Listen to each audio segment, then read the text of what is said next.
साथियों नमस्कार, मैं हूं सकीना और आप देख रहे हैं नवोदय प्लस टाइम्स। आइए देखते हैं आज की यह खास खबर। बीते रोज 19 अगस्त को झांसी जनपद के थाना टोड़ी फतेहपुर के ग्राम महेवा से एक दिल दहलाने वाली घटना प्रकाश में आई थी, जहां कुछ दरिंदों ने एक युवती के ऊपर उस समय उसके हाथ पैर बांधकर पेट्रोल डालकर जिंदा जला दिया था, जब वह सुबह के समय मंदिर में पूजा करने गई थी, जिससे उसकी मौके पर ही मौत हो गई थी। रास्ते से निकलने वाले चरवाहों ने युवती को आग की लपटों में घिरा हुआ तड़पते हुए देखा था, जिसकी सूचना चरवाहों ने गांव वालों को दी थी, जिससे पूरे गांव में सनसनी फैल गई थी। पुलिस को सूचना मिलने पर थाना टोड़ी फतेहपुर पुलिस और जनपद झांसी के वरिष्ठ पुलिस अधीक्षक शिवहरी मीणा समेत अन्य पुलिस अधिकारी मौके पर पहुंच गए थे, जिन्होंने युवती के शव का पंचनामा भरकर पोस्टमार्टम के लिए भेज दिया था और जांच पड़ताल शुरू कर दी थी। उक्त मामले में मृतका अंजू यादव उम्र 20 वर्ष के पिता सुखनंदन यादव ने गांव के ही एक नामजद समेत 3 अन्य दबंग किस्म के अज्ञात युवकों पर उसकी पुत्री को जलाकर मार देने का आरोप लगाया था, लेकिन पुलिस ने 3 अज्ञात लोगों के नाम रिपोर्ट दर्ज नहीं की थी, केवल एक नामजद को ही आरोपी बनाया था। पुलिस की कार्रवाई से पीड़ित परिवार संतुष्ट नहीं था।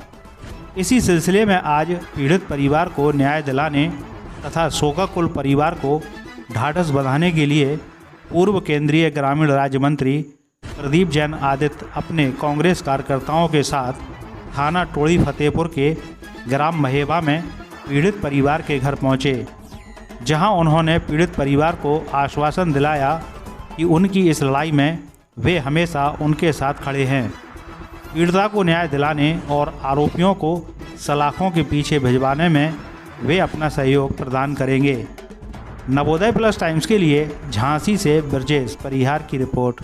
क्या सुखनंदन यादव। आपके यहाँ क्या घटना घटी? हमारे यहाँ सब हमारी लड़की सुबह 9 बजे मंदिर पे पूजा करने गई, तो वहाँ मंदिर पे मातम की पूजा करके शंकर जी के मंदिर पे गई।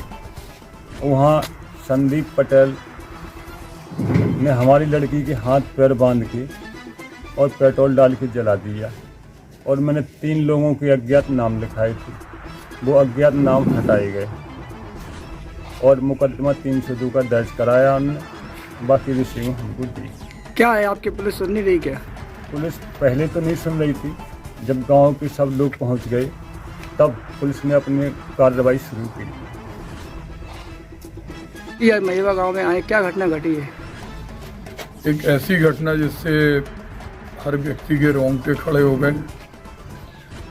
बेटी जब जन्म लेती है परिवार में, तो पूरा परिवार प्रसन्नता से भर जाता है कि एक नहीं 2 कुलों का नाम गौरवान्वित करेगी। वो चाहे झांसी की रानी लक्ष्मीबाई हो, झलकारी बाई हो, दुर्गावती हो, अवंती बाई हो। और जब किसी बेटी के साथ इस तरह का क्रूर बर्ताव किया जाता कि मंदिर जाते समय हाथ पैर बांध के जला दिया जाए, इससे घृणित और इससे निंदनीय काम इस सृष्टि में कोई हो नहीं सकता।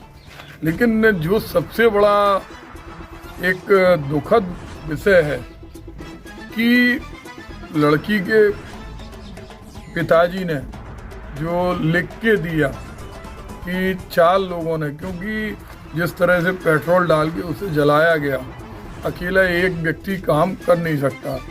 तो अगर पुलिस को यहाँ सारे उच्च अधिकारी आने के बावजूद भी उस तहरीर में परिवर्तन करने का अधिकार किसको दिया? थानेदार ने जब रिपोर्ट लिखी तो 3 अज्ञात को हटा दिया। अगर इनके मन में कोई भी किसी भी के प्रकार विद्वेष होता, लेकिन अपराधी को पकड़ने के लिए आवश्यक है कि इन्होंने 3 अज्ञात व्यक्तियों के नाम लिखे थे, तो वो FIR में लिखे जाना चाहिए और उनकी पूरी कड़ी से कड़ी जांच हो और उनके नाम जोड़े जाएं। मतलब इस तरह उसको बदलने का कोई काम नहीं होना चाहिए कि जिसके परिवार की बिटिया गई है, जिन भाइयों की बहन गई है और उसके बाद भी उन्हें न्याय नहीं मिले, तो मैं समझता कि इस राज को हम जंगल राज जी कहेंगे। हम पुलिस के अधिकारियों से मिलेंगे और हमारे शिव नारायण भाई हैं, रघुराज जी हैं, हमारे संजीव पटेल हैं, जिला पंचायत के सदस्य हैं।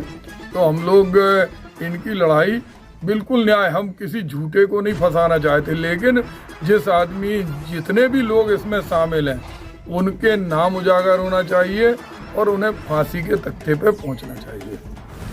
इस खबर में बस इतना ही। सकीना को दीजिए इजाज़त, थोड़ी देर में फिर मिलते हैं एक नई खबर के साथ। और हाँ, अगर अभी तक आपने हमारे चैनल को सब्सक्राइब नहीं किया है तो कृपया अब कर दीजिए और ताज़ा तरीन खबरों के नोटिफिकेशन के लिए बेल आइकन पर क्लिक कीजिए।